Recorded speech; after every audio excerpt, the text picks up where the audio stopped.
And we are live on I'm pumped up for this week.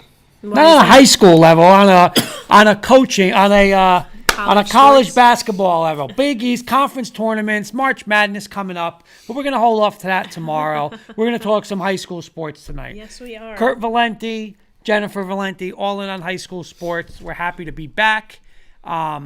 I'm pumped up for something else next week because Coach Breslin, our first comment tonight, saying looking forward to the show. Congratulations to Coach. I don't want to say his name wrong. I knew. I was glad you were Cutrona? getting it. I think it's Cutrona. We'll ask him officially, but Cutrona. Well, so thank you, Coach. And Coach Breslin, by the way, is helping us with our set. So hopefully next week we could debut. Tomorrow we're going to debut something on the K&K. But hopefully we can make this a little different look next week. Kicking it up a notch with his help. Yes. And, of course, our guy, Kenny Kirkpatrick from Maryland. Good evening, all. Welcome to the best high school sports talk on earth. Oh, wow. So, Big Mr. compliment. Kirkpatrick will be Thank you, Mr. commenting in, and I Kirkpatrick. bet she's going to give us his 5. So, what's on the agenda tonight? So tonight we have 3 guests. We are going to be welcoming Coach Joe Cutrona, the newly appointed Woodridge High School football coach, as our listener, Coach Breslin, alluded to. And we'll be highlighting 2 girls lacrosse programs and getting a little season preview from Coach Julia Happe from Montville Girls Lacrosse and Coach Lindsay Lafferman of Pequannock Girls Lacrosse. So that's what it looks like this evening. I also have a question tonight. What we're going to do tonight, we're going to change up a little. We're just going to ask the question now, and then after our we'll plant the seed so people can think, and they want to comment later on. But my debate question tonight is the mercy rule in high school. Do you like it? Do you dislike it? Do you want it? You want it gone? How can you change it? So after Coach Cutrona is done, we're going to start getting into that. So just keep that on a little teaser, if you will. Keep it on a teaser, but it's something that I'd have a lot of a nice view. You probably have a good view, and hopefully our audience does. Get a little discussion going. Absolutely. All right, Coach Cutrona is in the waiting room, so I'm going to let him in right now so we can introduce him to the audience. We'll let him in and get his video and audio going. Hi, Coach. How are you? Hi, Coach. Can you hear us okay?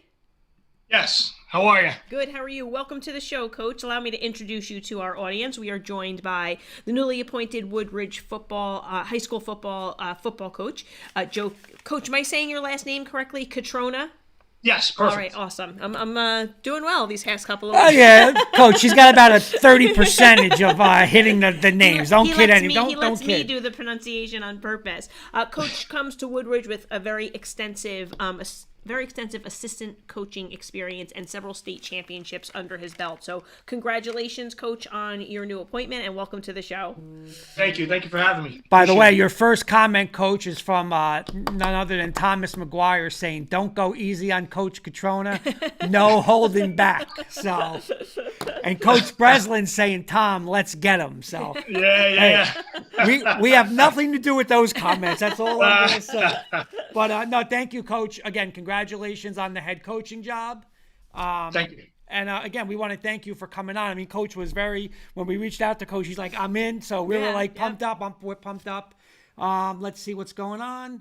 We got another comment real quick from a Jasper G. I'm new to your channel, but I'm a big fan. I love what you're doing. Oh, so thanks great so comment. Much. That's so nice to hear. All right, Coach. So again, congrats on the job. Can you tell us a little bit about your coaching background, and can you name some coaches? Because like Jen said, you have a great history at great programs. Can you name some coaches who impacted you? Sure. First teams that I've coached with, I started back in 2002 with Don Bosco Prep under Coach Greg Toll. From Don Bosco Prep, I went to Beckton when Roger Cutler became the head coach at Beckton. He took me on as his offensive coordinator. 1 year after Beckton, Chris Partridge became the head coach at Primus Catholic. Took me there. And then I went to Northern Highlands with Keith Miglorino, and finally last year, Lodi with Mark Maggio. Along the way, guys that have impacted me, growing up, I was coached by Carl Ross. I have a great deal of respect for Carl. Coached me through the rec program, and then when I went to Primus Catholic High School, he followed me over there, or I followed him over there, whatever way you want to put it. And he coached me all 4 years in high school. Coach Mike Campanelli was my high school football coach. Very intense man, like a second father figure to me. A guy that makes anybody, play. No matter what skill level you are, you wanted to go through the wall for that guy. Over at Don Bosco Prep, obviously coaching with a legend, Greg Toll. Nunzio Campanelli was the offensive coordinator. We all know the success that Nunzio had over at Bergen Catholic and now at Rutgers. Also on that staff, we had Dan Morangi, who is now the head coach at St. Joe's Regional. Adam Baera was on that staff, head coach at Ramsey.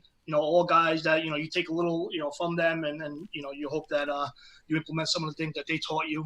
Obviously, Roger Cutler has a phenomenal job at Wayne Valley.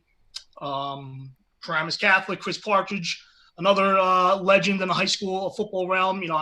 I think I can say that for the past 2 decades, I've coached with probably the 2 best coaches, Greg Toll and Chris Partridge, what he did at Paramus Catholic, turning that program around. And Greg Russo was also on that staff. And Greg Russo is doing a phenomenal job in Northern Highlands, putting them on the map. Mm-hmm. And then Keith Miglarino, another guy I respect a lot, a guy I learned a lot from, many years at the college level. I think he belongs in the college level coaching. He's that good. And, Mark Maggio is an underrated football coach. I think Mark is very good defensive coach, and I'll put him up there with anybody. I got to say, Coach named a lot. Coach got the experience, man. Absolutely. Coach got. Yeah. By the way, Coach, we got a quick question from Coach Breslin because when I was up at coaching at Ramapo with Coach Breslin, he wants to know: do you? He said, Kurt, that Coach probably knows Blake Costanzo. Oh, I know Blake very well. Yeah, so he was up at Ramapo with Coach Breslin and I, yes. And Blake was an awesome player. Coach Bear from Ramsey saying the barbershop is back. Coach Cutrona is going to make a big impact. I can't believe I'm saying this, but go Blue Devils. There we go. I paid him to say that, by the way. That's okay. He came through. That's it. Coach, I know you were recently appointed at the end of February, but I'm sure you're eager to get the ball rolling with your kids. So can you tell us a little bit about what you've already done and what you plan on doing moving forward into the spring and summer to prepare for the 2021 fall season? Yeah, well, I finally met with the whole team last week. I gave them my expectations, and telling them, hey, I'm here to win now. I'm not going to wait till next year or the year after. I promised the seniors that they're going to get everything from me, and I'm here to win. We started our weight room yesterday. Going with the COVID protocols, we have a great administration, great athletic staff, great athletic trainer. So we're able to open up our weight room as of yesterday, and obviously following strict COVID guidelines.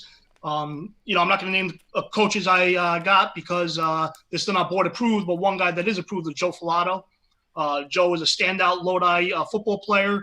Went out to Rutgers and then had a standout career finishing off at Montclair State. He's going to be my strength and conditioning coach along with running linebackers during the season. So he's in there right now, yesterday and today. I can't wait to start and get it on the field. Obviously, the rules don't permit me to actually go on the field and throw the ball until about June 21st. But, those kids, they're in the weight room. I have tremendous senior leadership already. I'm counting on those guys. I told those guys, you're my guys that I'm counting on. And, I can't wait. My first question, my second question was going to be, how has the adjustment to becoming a head coach for you? But like you said, it just happened. So in your opinion, what's going to be some adjustments for you to now become, you're now the head guy over there. So any adjustments you think you're going to have to make? Well, first of all, again, with all those coaches that I've coached with, those are the best coaches in high school football the past 20 years. So, I learned a lot from them, and I'm going to bring, a little bit of each from everyone, to this table. And then, as far as, some adjustments, you really don't know, how to become a head coach until those situations come up as far as some things, and it gets presented to you. So I can't tell you, I'm going to do this, I'm going to do that. It all depends on the situation. You want to do style of play? Yeah. I'm sorry. I don't like you're correcting me. You're getting all over me tonight. And again, now I know Coach Bear's watching. We got some Beckton guys watching, so we don't want to give everything away here. But sure. Real quick, just quick preview of what you think you or what you want your style of play to be. Fast and physical. Offensively, I throw out the term we're going to run a spread offense. But it's not a finesse offense. Everyone, they hear the word spread and they think it's a finesse offense. It's smash mouth football.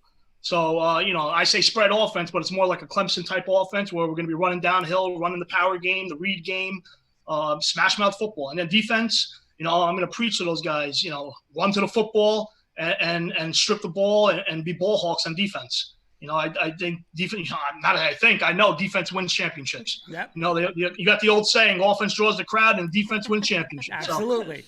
So, me being an offensive guy all these years, I know the importance of defense. I know the importance of special teams. Coming from Coach Toll and Coach Partridge, those are two guys that, hammered special teams down. And you don't win games, if your special teams are not up to par. So we're going to be fast, we're going to be physical, and, we got to create that mentality that we're going into every game to win. Our friend Kenny Kirkpatrick saying best of luck, Coach Cutrona and Woodridge football this upcoming season. Very nice. Thank you. Appreciate it.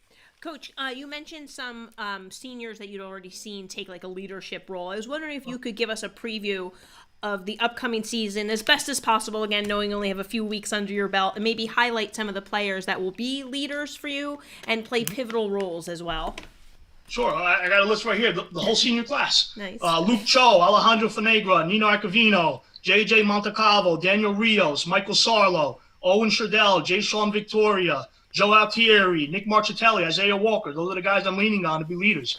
Day in and day out. They want to win. I want to win. And it's time to put the team first and, do all the things off the field right so that on the field, we win games. Because if you do everything off the field right, that leads to success on the field. I'm a true believer in that. I'm a true believer that you get your schoolwork done, you make sure you're respectful to others, and you do all those things off the field, the wins come on the field. You know what, can I, because my last question was actually kind of hit right upon that, Coach, so I'm going to go off script a little bit, kind of just change our order since you segued perfectly. I was wondering what you would expect of your student athletes, not just on the field, but off the field. So I don't know if you want to elaborate on that a little bit more.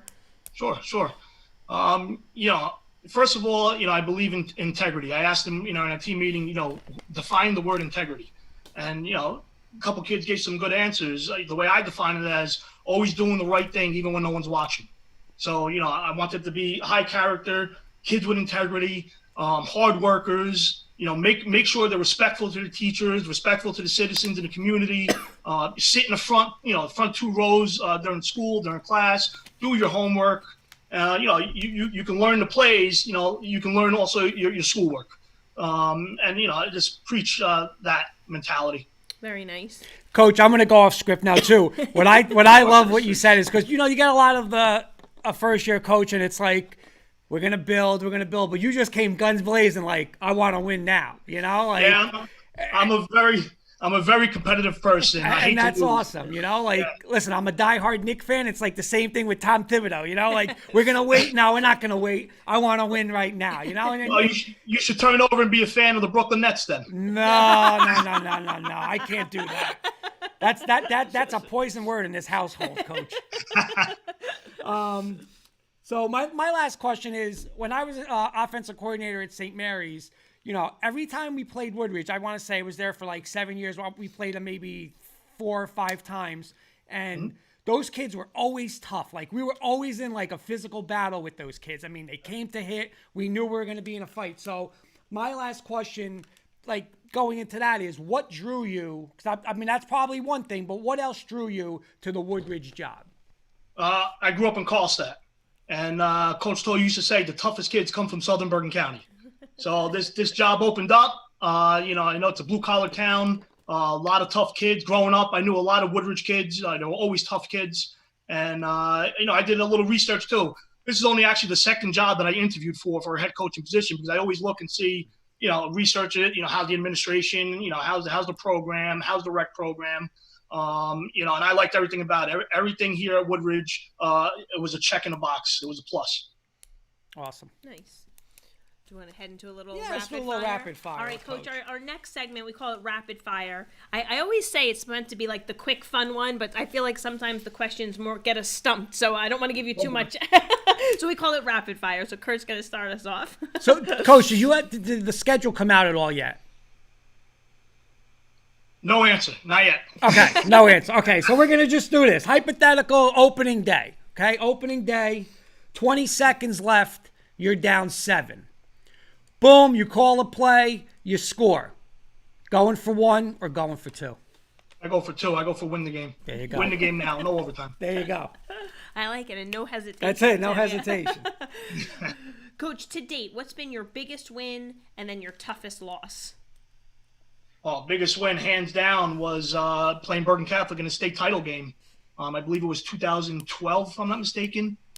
They beat us in the regular season. We're playing them at MetLife now in a state championship game, and we played one heck of a game, and ended up winning that game.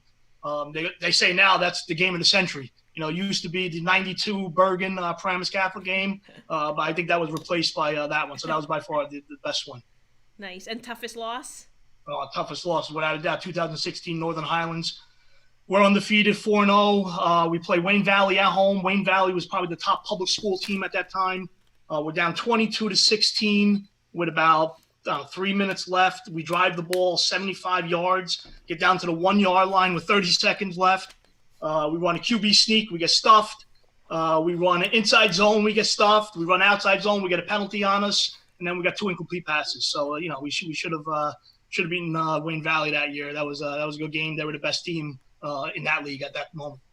Nice. All right, so Coach, you rattled off a bunch of schools you coached at. So obviously they're in a bunch of different towns. So this is the fun question of the night, and the most important to us. We take notes on. We take notes on this one.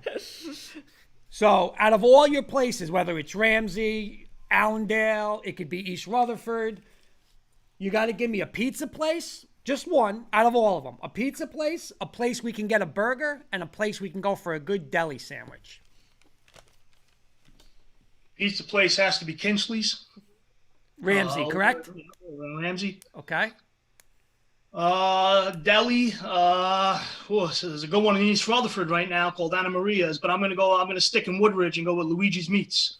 Okay. Go over there for some sandwiches. And what was the last one? Burger. A burger, yeah. Oof. You gotta go Route 46 to Steve's and Garfield. Yeah. But it's close enough to Lodi. We get a comment from Thomas McGuire saying toughest loss was losing to Little Ferry in the Super Bowl our 7th grade year. Come on, Joe. That was a tough one. That was a tough one. I think that was quadruple overtime, if I'm not mistaken. Oh my gosh, get out of here. All right, Coach, kind of saying in the food realm a little bit, but we're gonna go like it's a food cheat day. You've got Burger King, McDonald's, Chick-fil-A, or Wendy's. Which one do you prefer? Burger King. All right. Okay. Give me either a college or an NFL coach that have a little of them in you. Lane Kiffin. There you go. Little Lane Kiffin. Yeah, he's exciting to watch, and now one of my good friends coaches with him. But listen, I'm a USC guy, and Lane, when he was at USC, I just like his energy. The way he goes about, the way he creates a relationship with the kids, and just his fire on the sidelines. Well, I'll tell you this, because I remember watching the game this year, and you know how good Nick Saban is defensively, and he had no answer for Lane Kiffin this year because they couldn't stop anybody either. But they had the ball. They were pretty damn exciting. What I won't do is I won't copy Lane and throw the clipboard up in the air when he scores a touchdown. That I won't do. Coach, which have you found to be more grueling, football preseason or training for the police academy? Oh, yeah. The hard-hitting questions. Football preseason, I'm going to go with. Football preseason. Just because of the way and how long the preseason is up until getting to that point. The academy was a lot of push-up stuff like that. I can handle that kind of stuff. But the anxiety of coaching, I think, gets you. True, it's nothing. Yep, I'd rather play. Yep, for 100%. Yeah. Coach Bear saying, Coach had a very successful golf career as a coach. I was actually the head JV golf coach at Don Bosco Prep. Probably the best type of sport you can coach. You let the kids go out and play, and then you and you guys go out and play. It's the best. You play 9 holes for free. It's awesome. All right, my last one is, you a college basketball fan? Yeah, I watch college basketball. Yeah. All right. Can you give me a Final Four or a national champ or something this year? Right on, USC. It's going to surprise everybody. It's going to be the Pac-12 champs, and they're going to win the NCAA. Okay. One more question from the audience. What team is Coach going to have circled for the one he wants the most this year? Beckton. Coming right at him. Beckton. If they're on the schedule, we're coming after the Beckton Wildcats. Oh, well, listen, I'll tell you right now. Town right next door. We got Tommy McGuire over there. I'm coming after the Wildcats. Coach, we did a lot with Beckton this year with Coach McGuire, Coach Marr, Coach Longo. Yeah. There's our college game. There's our high school game day up there. Woodridge, Beckton, we're there, man. Live. You know what's great? You know what's funny is, Coach Marr grew up in Woodridge, coaching at Beckton. I grew up in Carlstadt and now coaching at Woodridge. So exactly. Yep. Great. You guys can switch clothes, get some old clothes, switch it up. Oh, too funny. All right, Coach. Well, speaking of clothing, right? Game day apparel. Your first game of the season. What's your game day apparel for a coach going to be at your new school? What brand? You know what? You can give me brand. Like, what's the style going to be? We'll go black pants. I like the long sleeve, fitted shirts like this one right here. And we got to go with the stripes, Adidas. There you go. That's usually one of our questions too. Under Armour, Nike, or Adidas. So let's ask him. Well, I think he's Adidas. Hands down, Adidas. Adidas. There you go. Very nice. You know what? I was always a Nike guy, and I think I've transitioned to even though I'm wearing Nike tonight. But I'm saying, one more question. Who are you a football fan of? NFL. Giants. Are you all in with Danny Dimes? He's a Blue Devil. So I guess I got to be all in. He's a Blue Devil. I'm coaching a Blue Devil. He's a Blue Devil. We'll go Danny Dimes. There you go. If you made that comment, I mean, you might have to get rid of your USC Trojan gear, and you're going to become a Duke fan now? I'll root for Duke and basketball. How about that? What's nice, Coach, is you could probably get some nice Duke gear, and you know what I mean? Like, mix it in now. I've already emailed Coach Cutliff. There you go. It's already been done. And my last question: what did you think of Coach Joe Judge this year? You like him? I think he did a great job. He's I think he's an up and coming coach. He's young. I think he commands the respect of his players. The future is bright with the Giants. I believe so. All right, on the spot, you're going to be nervous first game as a head coach? No. Awesome. I'm going to be amped up, and hopefully the kids feed off my energy, and we're going to win games. Have you thought about the speech already? What you're going to say? Opening day. It's months away, but are you getting ready for that speech already? Yes. I've been dreaming it already. Since I've been hired, it's already being planned in my mind. There you go. Very nice. There you go. Coach, thank you so much for joining us tonight. It was a pleasure to have you, and we would definitely love to catch up with you once your season gets underway and see how you guys are doing. Yeah, definitely. Thank you for having me. You guys do an incredible job. Go Blue Devils. That's it. Thanks so much, Coach. Thank you, Coach. Good night. Thank you. Good night. Very nice. All right. Awesome. Coach Breslin saying, good job, good luck. Coach ain't here to play, man. Coach is ready to win. Absolutely. It's awesome. I love it. Gotta love it. I mean, you know what? He said it himself. He's hoping the kids will feed off his energy. And you know what? How could they not? Oh, yeah, absolutely. You get that sense from him just from, talking to him casually in this way. And it seems like Woodridge is lucky to have him as their hire. So and again, awesome. Something we want to listen, that Beckton Woodridge. That's got to be our game. Yeah, that's got to be our you guys got to make it happen. Coach Cutrona's going to make it happen. Coach Mark, Coach Longo, Coach McGuire. Get Coach Breslin in there. Everyone's got to make that happen. How great would that be? Yeah. Like 4-0 Woodridge and 4-0 Beckton right out of the gate. I'd be fired up for that. So let's do this. Before we get our next guest, I want to hear a couple comments. Again, the debate tonight is the mercy rule in high school. All right? Different mercy rules. Like baseball, software, they're going to stop the game. Mm-hmm. Football, they're going to have a running clock. I'm not really sure if they do that in basketball. No, nothing in basketball. Nothing in basketball, but but football they'll do a running clock. What do they do? Same thing in lacrosse. It's a running clock, a 10-goal differential, and I believe in field hockey it's the same thing, a running clock. I don't remember what the goal differential is, and it could have changed since I've been out of the game. But lacrosse for sure is a 10-goal differential. Comment from Mike Spina saying couldn't be more excited for the season. Great interview by Coach Cutrona. Nice, awesome, good luck. Yeah. Christina. Atade, awesome job, Coach Joe. Absolutely, great interview. We'll gotta get Coach back on. He was like, no, and you know what? Like, you have people, he's getting people excited. Oh yeah, That's the first step. That's great. So, what's your thoughts on this mercy rule? I am for the mercy rule. I think that, I can only speak to the sports that I've coached, and I'll speak specifically to lacrosse, it is, we've talked about this before. I'm going to go into a stall. We're just going to pass the ball around. It's just who's really benefiting from that, Right. So, and it's not like, I can't speak to softball and baseball where you stop the game, but here at least, you can get it to 10.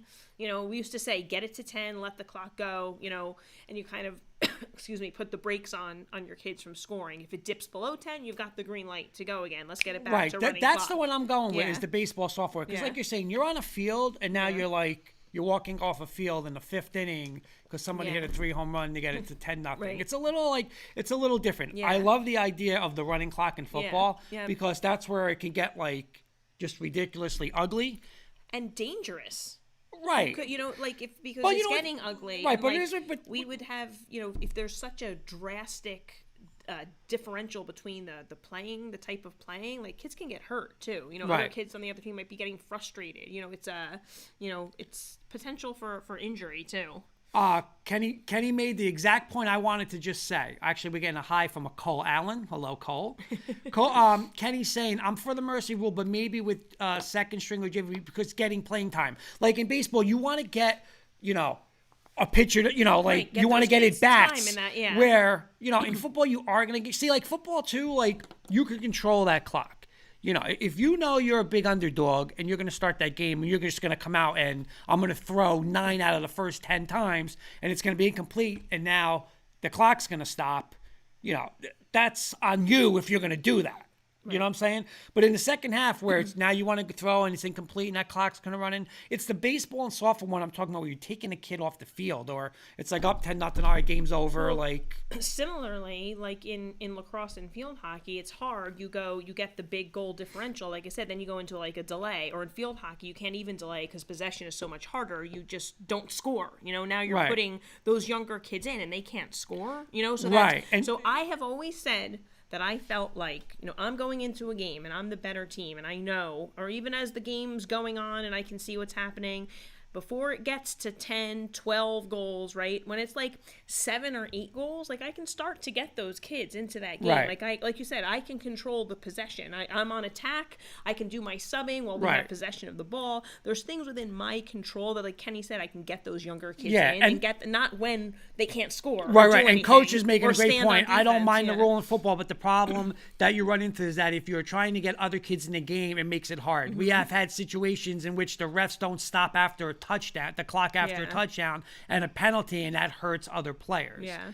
absolutely. He's also agreeing many times bad teams try to throw the ball and it stops the clock too many times. I mean, that's where you never want to go into a game and be like, I can't win the game, but you also got to be sometimes realistic and say in a football, in a sport where it's like a physical sport and that team's just more dominant and it may get ugly. Don't go out throwing 10 times and now behind, it could be 35-0, boom, in a quarter. Listen, I've been on both sides of it as a player and as a coach, and I, as a coach, on the upside, it hopefully helps you be a little more gracious in your winning where you don't, you're not running up the score and doing, it can, because the time just, runs out faster. It just is, on your side to hopefully not humiliate the other team if it's that out of hand. Right. Because it can be. There are some huge disparities in conferences and, But I tell you, I think the baseball and even like softball, you've seen it where it's just like, pass ball, don't steal. And pass ball, it's like sometimes like when you are down and you're that team, it's like, I don't know, or a team just stands there, they don't swing, or they're going to try to bunt just to get an out. It's like, I don't know, that's more like humiliating, doing that than, hey, just play that game, like what it is, and, again, you can't be, you can't be coaching a softball team and scoring 30 runs. I mean, that's just ridiculous too. But what's your thought, Leslie? What's your thoughts though on, like I said, the baseball softball aspect where you're walking off a field, like in a 5th inning? You know what I'm trying to say? The game is just like game's over. No, it has to go to 5 though. Well, once you get like the 4.5 or the 5, and you get the 10, it's over. You can't do it in the 3rd inning. No. It's got to go. Yeah, you got. Yeah. I know. You know what? That's a hard thing because, like you're saying, now you're missing out on those kids playing at all. But what I think the bigger question is in that game, even if it went the full duration, what are they really getting out of that game anyway? Do you know what I mean? So, but you are going to get at bats. You are going to get a chance to make a play. But you're also possibly. I think that the ending. I don't think that outweighs.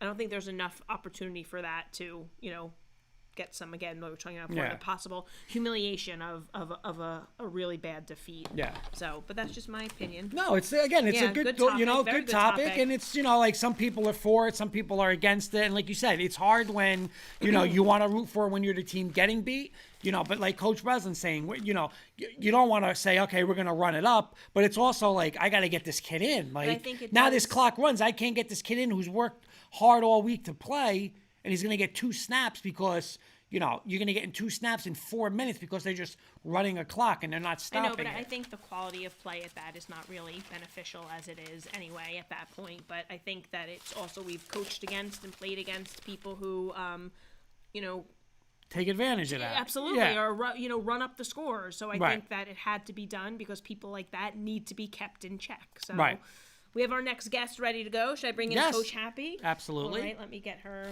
in and make sure she's can hear and see us as well. Kenny's gonna have his famous five of something for us. 5 of something. Okay. I don't even know what it is you don't tonight. Know? I don't know. Usually I know. Scoop. I don't have the info. Hi, Coach Happe. How are you? Hi. Welcome to the show. Can you hear us okay? Yeah, thanks for having me. Thank you for joining us. Let me introduce you officially to our audience. We are joined by Julia Happe, the varsity girls lacrosse coach at Montville Township High School. This will be, and correct me if I'm wrong, Coach, your 7th year at the helm of the program, correct? Yes, believe it or not. How is that possible? No, I do not know. But welcome. It's so nice to have you. Thanks for having me. Coach Lilienthal is saying, go Coach Happe. Oh, Rebecca. Saying hello. I keep forgetting. I was saying to Kurt before the show, like, oh, this is Rebecca's niece, and then I forgot. She also coaches freshman lacrosse for Julia. All in the family. It's becoming a family show, Like we're getting a lot of connections now. Nothing better, really. Coach, thank you very much for coming on and joining us tonight. Yeah, thanks for having me. Can you talk a little bit about the Montville Girls Lacrosse culture and tradition of the program? Well, as Jen knows, it has a very, very long-standing tradition of just, excellence, high expectations. Our athletes tend to be super hardworking and wanting to please. And, Jen was the coach before me, so to have to fill those shoes were pretty big. But luckily she was such a mentor to me, so I was able to kind of pick up on that culture and hopefully continue it in my own way. But yeah, just like a culture of excellence and a culture of commitment. We have some awesome kids who are just so committed to the sport of lacrosse and just like being a Montville Mustang. There's just such school pride there too, which makes being on sports teams such a special thing for these kids.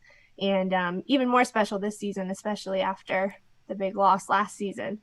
So yeah, that's, being a Montville Mustang means a lot to these kids. Coach Lilienthal is saying, I don't think that's correct. Makes me very old. So I'll say that.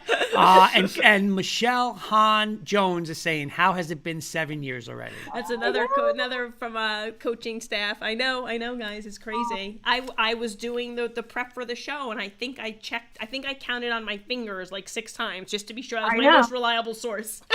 Yeah, doesn't seem possible.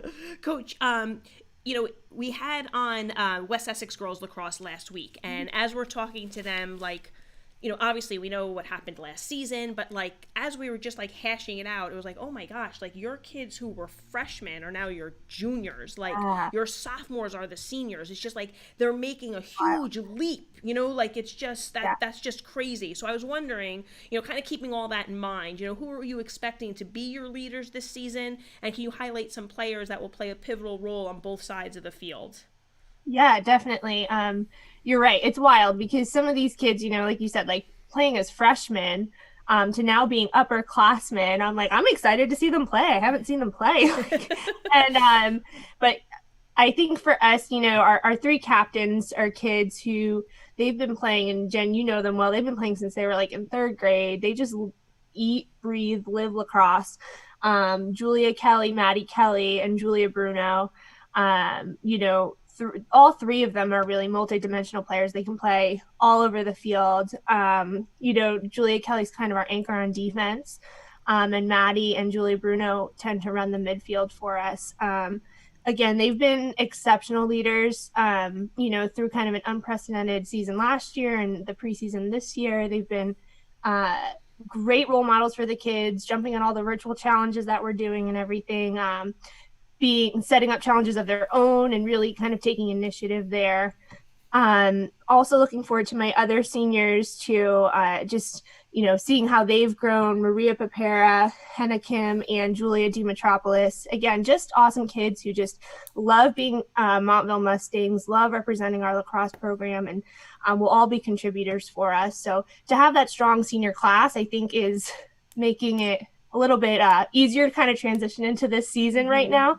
And then, as far as juniors go, again, these kids were freshmen when I had them last. So, I'm hoping for a big breakout year from Bella Mangano. She's been working her tail off in the off season, playing so much lacrosse.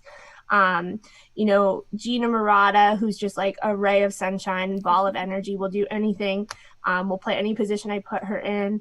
Sam Keyser, Kylie Warsaw, all kids who were looking to make an impact last season, but I think will come out big for us this season as well.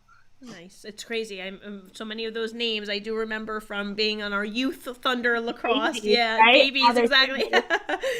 Lacrosse newbies, but they were committed then. That's so awesome.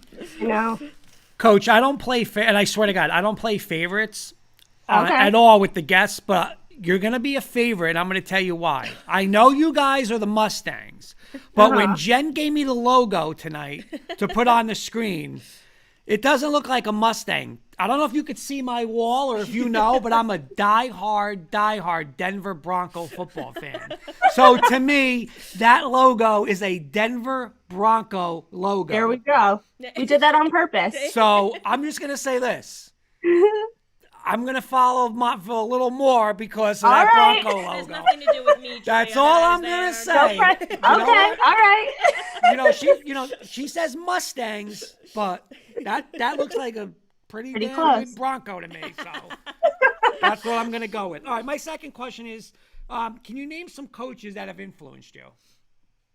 You're sitting next to one of them. A legend. No, seriously. I had the privilege of working with Jen at Jersey Thunder for a number of years and, coaching field hockey with her a little bit. And, I learned so much from her, and I learned so much from just the way she cares about her athletes and pushes them and challenges them. And, it's so amazing, the culture and the legacy that she set up at Montville. So it was honestly like a dream to take that over. And then another coach who you guys, I think, will be seeing in a little while, Lindsay Lafferman. She was actually my high school coach over at Pequannock. I was on the first team ever there. And believe it or not, she's been there like 16 years now. And now she's one of my closest friends. And, again, she took a vested interest in me as a player. She showed me what it means to care for your players and to care about them as people first and foremost. Like I said, now we're close friends and we talk to each other every day about lacrosse. Have you guys played each other? Oh, yeah. As head coaches? Yeah. Yep. How is that? Yep. We've only played each other once. She came out on top. So, it's great. It's competitive, definitely competitive. But at the end of the day, we love each other and we're good friends, and we're sticking to scrimmaging for now. Lindsay Lafferman saying, "Love you, Julia." Oh, nice. And Coach Lilienthal, I think, is calling you a legend. Thanks. Not even close. Oh, it's my turn, right? Yes. I got a little emotional there, not gonna lie. Thank you, Julia, for the kind words. It's nice to see the program even listening. I meant to say this when I introduced you, but you have always had that coaching mentality. I just knew you were going to be a head coach, and it was so good to leave Montville and know that the program was in your hands. So, and so you're doing a great job there. Keep up the good work. So as we know, the sport, right, is growing, and safety is always a factor, right? I remember when we went to goggles, and now, and I just got a text message from one of my friends, her daughter is going to start playing lacrosse lacrosse in high school, and she asked me about helmets. And actually, I said to myself, you know what? We have 2 lacrosse coaches coming on tonight. I wanted to get your opinion. Like, what's your opinion, or where do you think it's heading with the girls eventually wearing helmets? Yeah, I think they're trying to do everything they can to keep it from being something that's mandatory. I think right now it's kind of up to the players. They are allowed to wear certain types of helmets that are approved if they feel more comfortable. Some kids just do, and some kids play way better wearing them because they are comfortable. Maybe they have like a history of concussion or something. But I know that recently, in the past few years, the rules have become really emphasize, like they really emphasize the safety, checking to the head and things like that. And officials tend to be pretty good about that. So if they're swinging towards the head, they tend to call it quickly and card quickly. And I think that that's kind of helped prevent it from going to like the mandatory helmet phase. Okay. And we'll see. There's a lot of rule changes this season too, on top of everything else with the free movement, and that's going to change the game tremendously. And so we'll see if that impacts it in a positive or negative direction. I'm not really sure how that's going to go yet. But hopefully with the speed of the game, being increased with these rule changes, hopefully there'll be less injuries down the line, but we'll see. She almost answered a little bit of my last question. Yeah. My last question is, obviously lacrosse has come a long way. It has evolved. It's continuously has been evolving. But in your opinion, whether good or bad, I mean, you could be a little, I don't think anyone from the NJSIA is listening right now, but if they are, they are. No big deal, but. They're great, yeah. Yeah, exactly. What's one thing the state or the NJSIA can improve, in your opinion, or that you would like to see that would help out high school lacrosse in New Jersey at the high school level? I don't know. At the NJSIA, they're kind of subject to whatever U.S. Lacrosse puts out in terms of the rules and things like that. So I think maybe just consistency in terms of the officiating across the board. There's some awesome officials in our area. We're really blessed to have them. And, I think that there's still some who are learning. So I think just continuing to make that training available to them so that they understand the rules and they understand the game. People who maybe didn't play the sport of lacrosse but are now officiating it, I think it can be kind of hard, that learning curve sometimes. So I think just, continuing that education can be a big help for us, because unfortunately, there are some times where officials can make or break a game, Those close 1-goal games that literally everyone in our conference and every team we play, that's like every game we play, So it does make an impact a lot of the time. So I think especially with all the changes and, like you said, the way it's been evolving over the past few years, that continuing education, I think, would really help. Okay, we got a comment from a Gianna Marie saying, "Oh yes, we will see. Go Julia." Oh, hi Gianna. All right, Coach, my last question before we get into a little rapid fire round with you is, let's say one of your younger players comes to you at the end of the season. They say to you, Coach, I want to become the best lacrosse player that I can be. What advice are you going to give to them? I would say that they need to get the stick in their hand as much as possible, that they need to watch lacrosse, because lacrosse is such like a game of learning. Like, you have to learn the sport, you have to have a high lacrosse IQ, and just any opportunity you have to be on the field, to take it. There's so many awesome club teams in our area, so many opportunities, especially right in Montville. We're very blessed to have such awesome field space all over the place that clubs are constantly renting, especially the Jersey Thunder clubs right there. But other clubs are renting space and doing clinics. And I think just taking advantage of those opportunities when they're local and close, and just learning from as many different coaches as you can.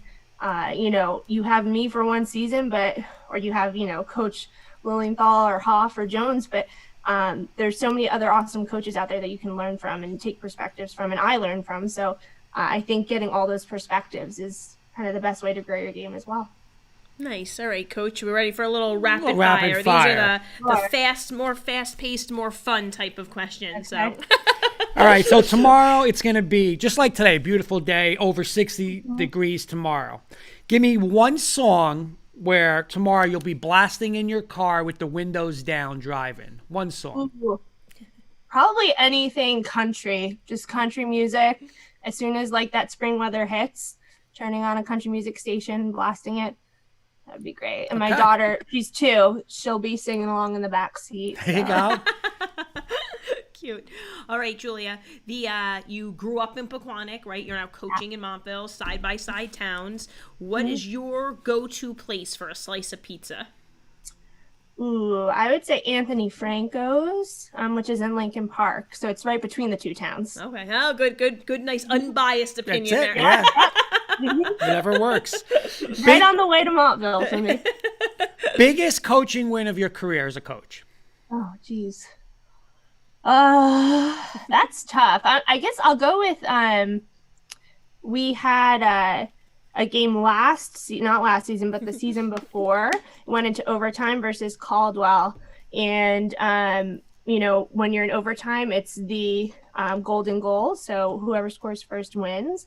And the other team got set up with a free position, of course, against my goalie. And she made a point blank save, which then resulted in a goal on our end, which won the game. And it was just so exciting because, it was from one end of the field to the other that contributed to that win. And I just remember the girls being so excited over that. So that's the one that sticks out. Gianna Marie is saying she just ate there last night. LOL. Want to read that comment? Coach Lilienthal is referring to her husband Sven is saying "Take on Me." As the song. Yeah, as the song. Yep. Little '80s reference there. Yep. All right, Coach. I'll apologize for this one. I got to ask, what's the toughest loss you've had as a coach? Toughest loss. There's been a lot of tough losses. I feel like losses are tough, but trying to think. All right, I'll go back to last season too. Again, another overtime game where we were up the whole game, and it was at Mount Olive, and it was their senior night, and they just rallied and came back. And kudos to them because they ended up winning, even though we were ahead the whole game. That was a heartbreaker. We were missing one of our seniors. She had a stomach bug, and it was just like a mess. But so yeah, I think just because we had the lead and then we kind of gave it up, and they had more heart and they ended up winning. That was a tough one. All right, it seems like you might have a player or two watching, Coach. So spoiler for your players, what can they expect on the first day of practice? Oh, I'm just going to be so happy to see them, to be honest. Nice, I'll probably just the whole time be like, I'm so happy to be here. So just lots of joy, honestly. Oh, that's awesome. Good answer. Definitely running. I mean. Because I'm like, okay, conditioning. Just kidding. Yeah. Sorry, girls, but we have 2 weeks until the start of season, so we'll see who was doing their conditioning all of March. Yeah, but honestly, just lots of joy, just being able to finally see them in person again, I think, and finally for them to see each other in person, I think will be the biggest thing. That's awesome. Okay, my last one's a 2-part. What is your favorite TV show now that you watch? Oh, I just finished binge watching Firefly Lane on Netflix. Highly recommend. But currently my husband and I are big American Idol and Voice fans. Okay, and then what about of all time? It could be younger, as a kid. Favorite show of all time? Probably Game of Thrones. All right, good Okay. answers. Yep. All right, the final question of the evening. This brings your husband into it a little bit too. Okay. You're in a room in your house. You put a lacrosse stick on one wall. You put a soccer ball on the other wall. You put your daughter in the middle. Which does she go to first? Unfortunately, I'm going to have to say the soccer ball. We're trying, but the coordination with the lacrosse stick is just not there yet. She's young. She's young. Yeah. So I think, and she watches Liverpool with her dad every weekend. So, yeah. Coach, thank you so much for coming on. It was first of all so nice to see you, just to see you. So selfishly, that was fun. And best of luck to you this season. We're so excited to hear how the spring sports go because we just felt for those kids so much last season. So I'm so excited for them to get back out on the field and, like you said, sharing the joy of just playing. So we'd love to catch up with you if you can in the spring. Maybe get you and some of your players back, and we can do a little check-in. Absolutely. Great. All right. Thanks so much, Coach. Thank you, Coach. Me. All right. Have a great night. Good luck. Yeah. Good luck this year. Thank you.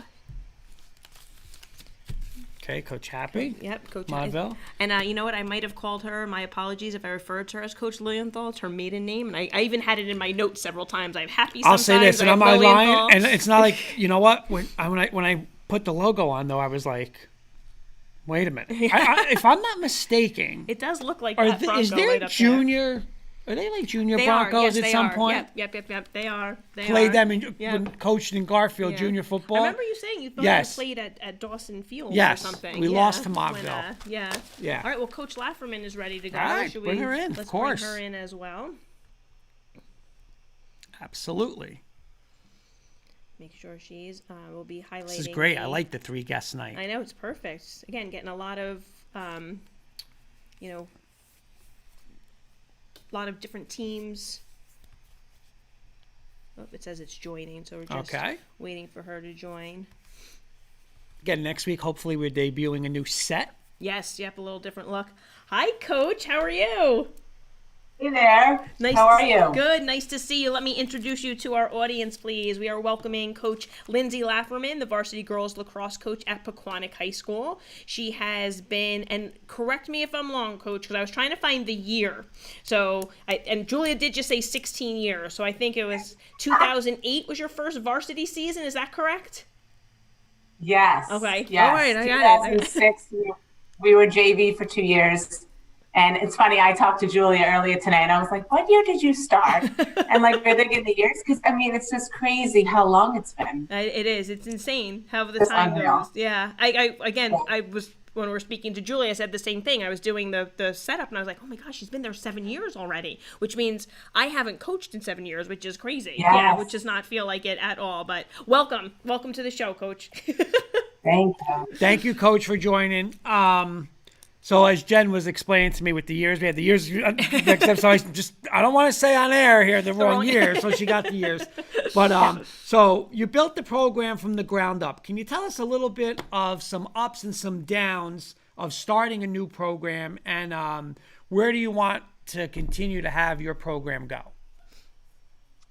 Yeah, it was incredible. When I moved to the area, I fortunately went to Pequannock to interview for a coaching position to find out that lacrosse was starting. I was going there actually to check out about a soccer position.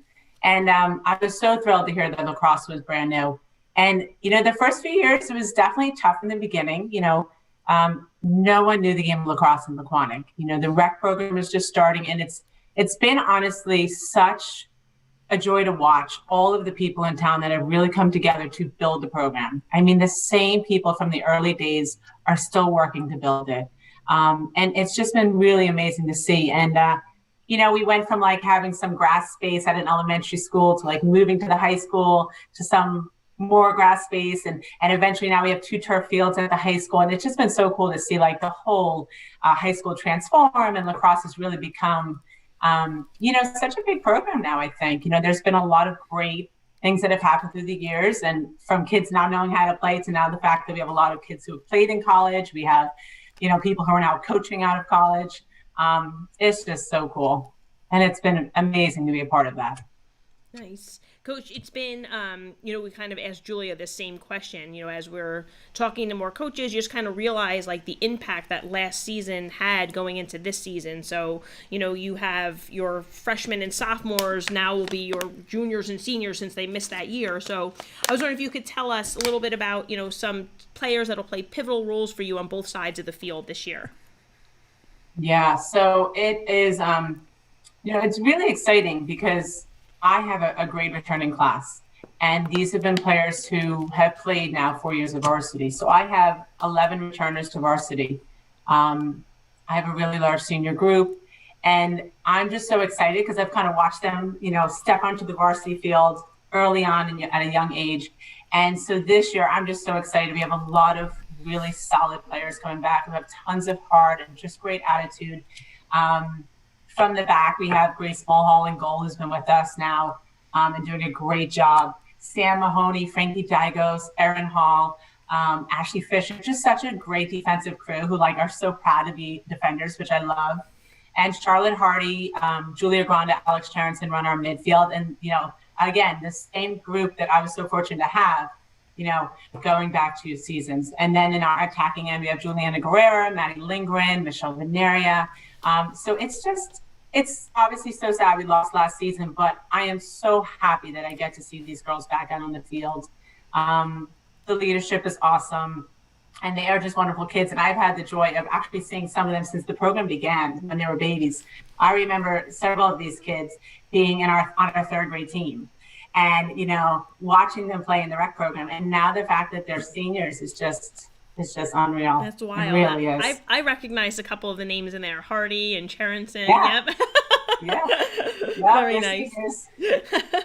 Yeah, and they were little babies, and I used to say, I can't wait for this crew to get up to varsity, because they're really going to be great if they stick with it. And they did, and it's a tribute to everything that Pequannock has been doing. And it's cool. So this is our last hurrah to have those kids out, and I'm just so excited. My staff is really pumped. And we're looking forward to a great season. Nice. Awesome. Can you give us a little preview of what your conference is going to look like this year and where you think you guys stack up in it? Yeah, well, it seems to change all the time. I think even years ago, Jen, you and I used to have that conversation every season, the conference is changing. So I actually had to write it down because it honestly has changed so much. It's Lakeland, Glenrock, Vernon, Kinnelon, Ramsey, and Wayne Valley. We are a bit all over the place. I was just going to say that. And I think that we're really going to be contenders. I think that, I have a solid group. I have several kids who've been playing year round and have been playing club, and they're committed to play next year. And I really think that they're so hungry to play again. And I think that's going to work in our favor. Nice. I think of you, Lindsay, as someone who continues to grow the game, and you just have such a true passion for the sport. So I was wondering for you, how rewarding is it for you? You kind of touched upon this a little bit earlier, to see your players continue to play at the next level, and even maybe go into coaching or coach at the youth levels and kind of give back to lacrosse themselves.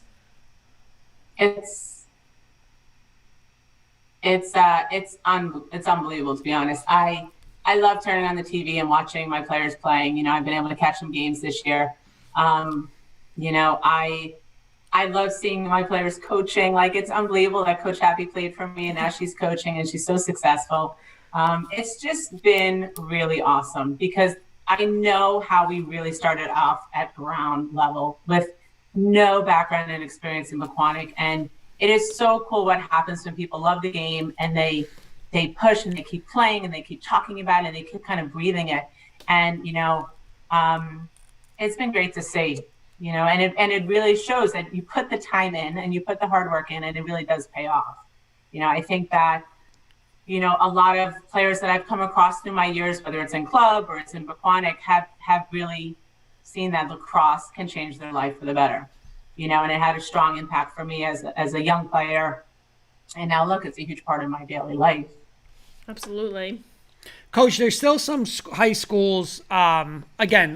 Lacrosse has evolved, obviously, not just the sport itself, but from schools on who now has a lacrosse team. But there's still a decent amount of schools who do not have a lacrosse program. So what would your advice be to those towns on how to start up a program, since obviously you did it? So would you give, if a town's thinking about it and they asked you, just some tips on it, what would you say to that town?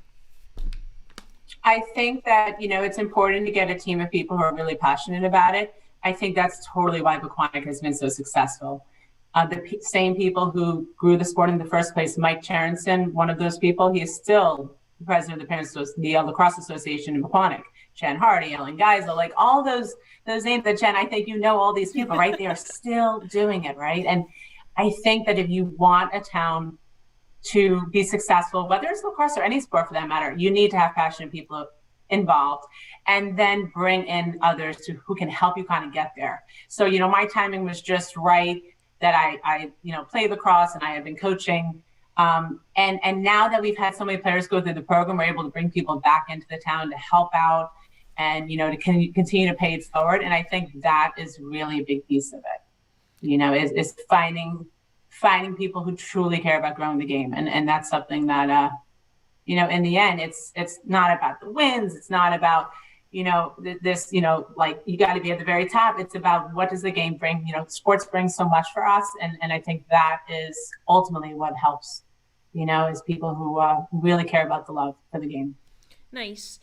Lindsay, I know you do, so, as you said, like it's such a large part of your life, and you have extended your, I'm going to say like you're giving to lacrosse and more than just the Pequannock High School. You range from youth all the way up through giving college kids an opportunity to play when they're home for the summer. So I want to give you a moment, just kind of explain some of the things that you do. You have your Lax On program and you coach with Thunder Lacrosse. So I just wanted you to kind of explain to the audience the different opportunities that are out there that you're a part of for all different age groups.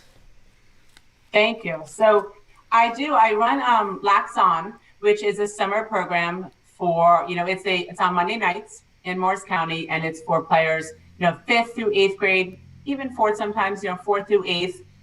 It's a clinic. It's great. It's great to get out there in the summer. And what's really cool is following the clinic is the college league. So the Lax On College League, I've been running now for so many years. It's we were in Pequannock for a while. Now we're at Central Park Turf in Morris County.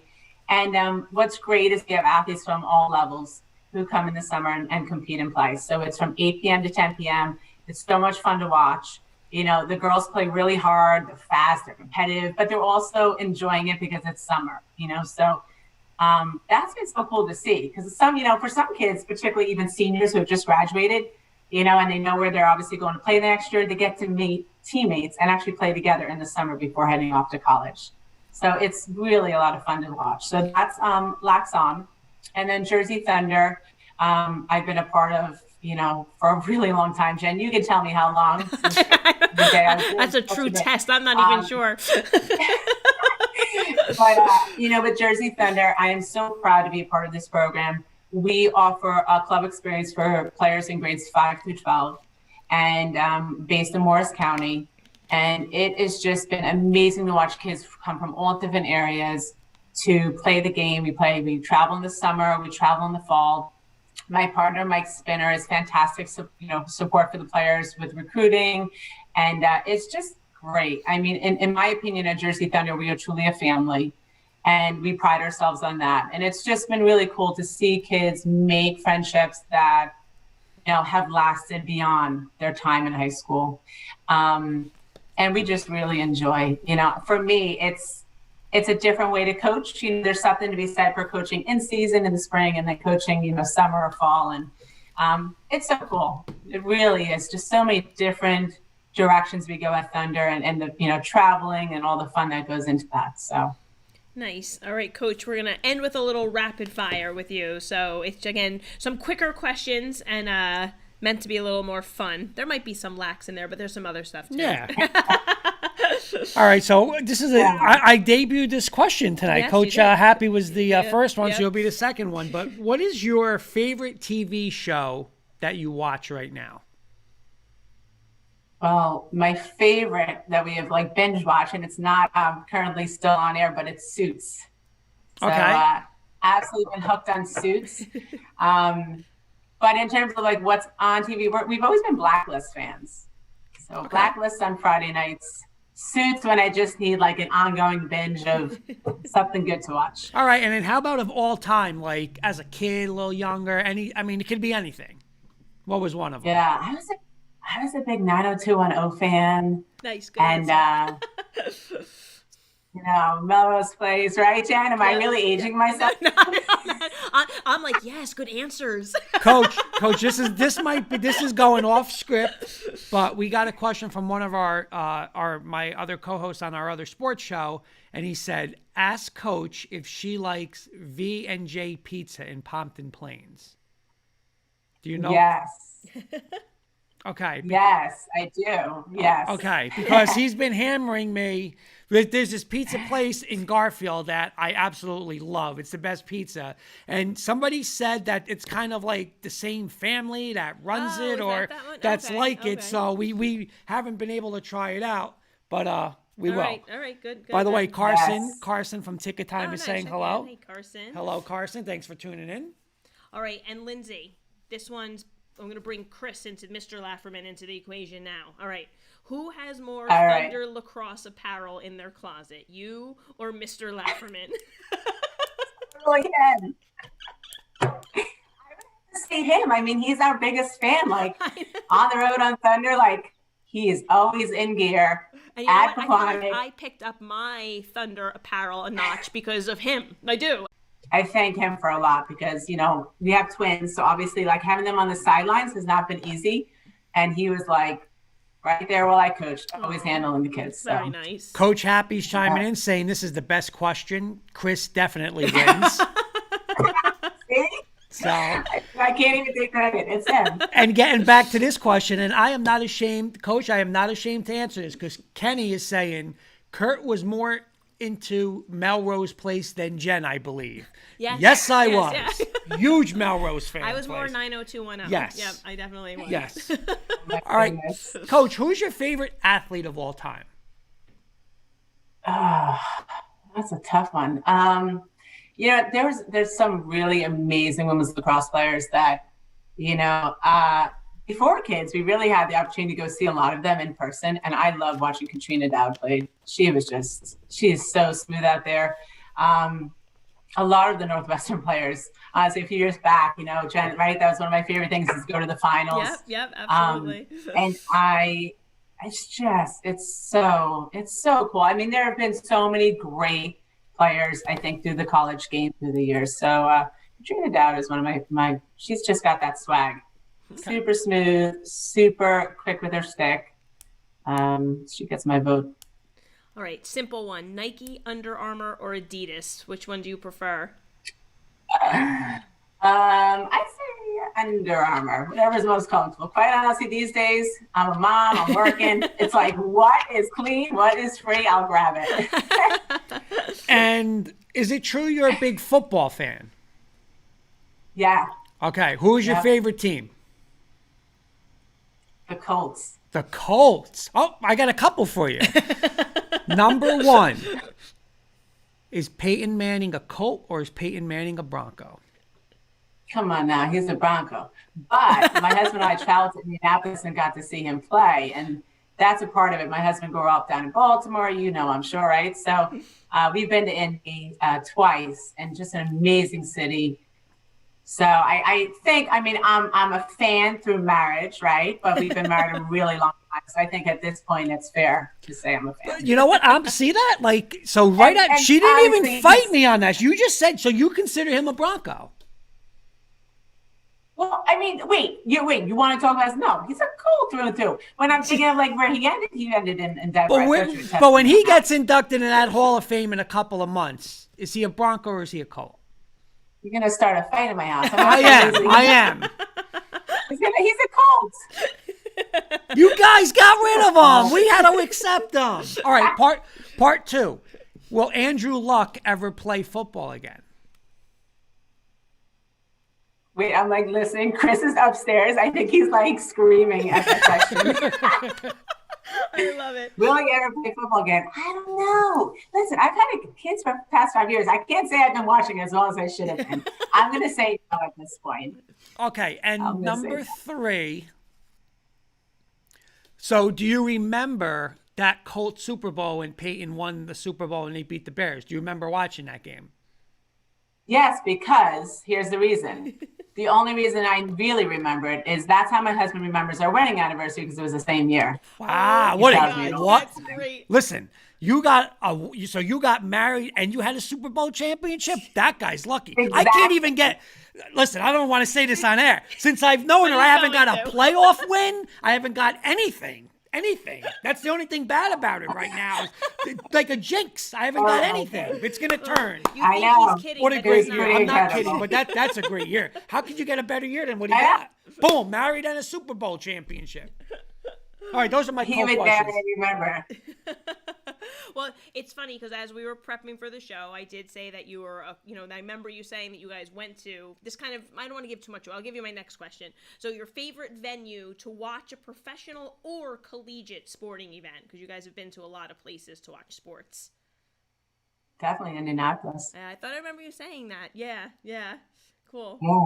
I mean, it's so cool, the city. Like everything is like you get there, underground, like you don't have to go outside. And it's just it's so cozy and it's just really cool.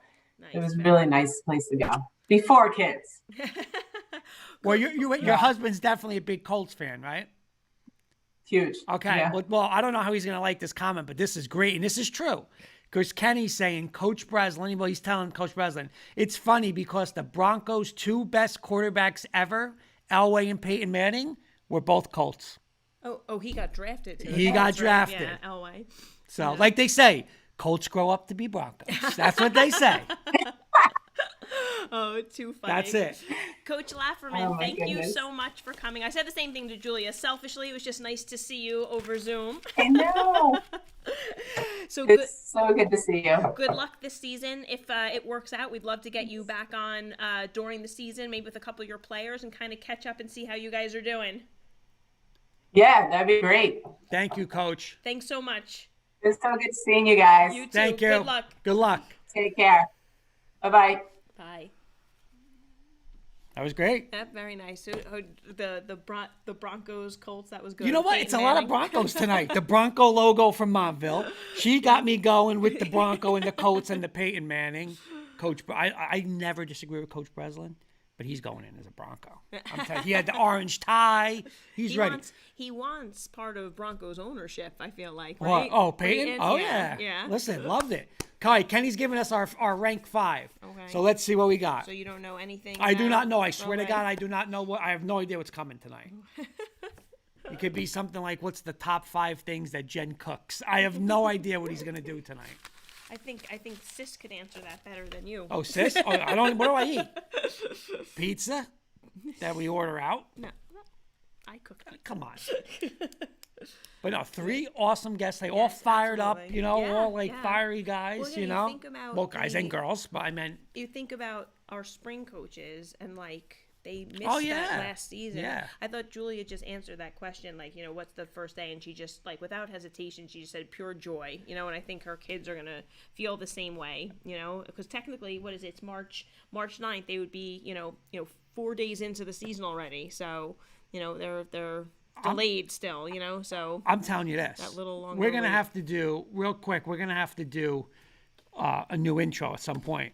And I'm laying out a challenge to Coach Cutrona because if he's prepping 6 months for his speech, that's got to get recorded, and we got to incorporate that audio somehow into our opening. We'll Because take a if he's line. prepping that speech now, and I don't think gonna he's be joking, good. I it's going to be good. good. All right, Kenny's saying rank these 5 programs with the Ridge: Woodridge, Ridgewood, Ridgefield Park, Ridgefield, and Park Ridge.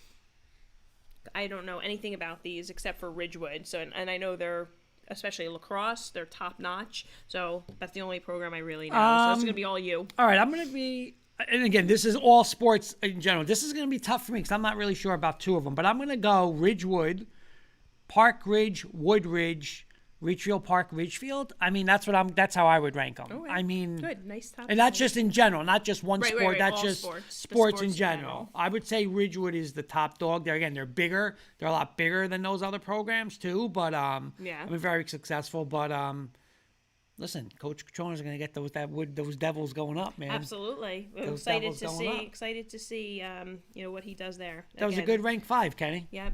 Thank you, Mr. Kirkpatrick. Yes. Thank you to our guests tonight, Coach Cutrona, Coach Lafferman, Coach Happe.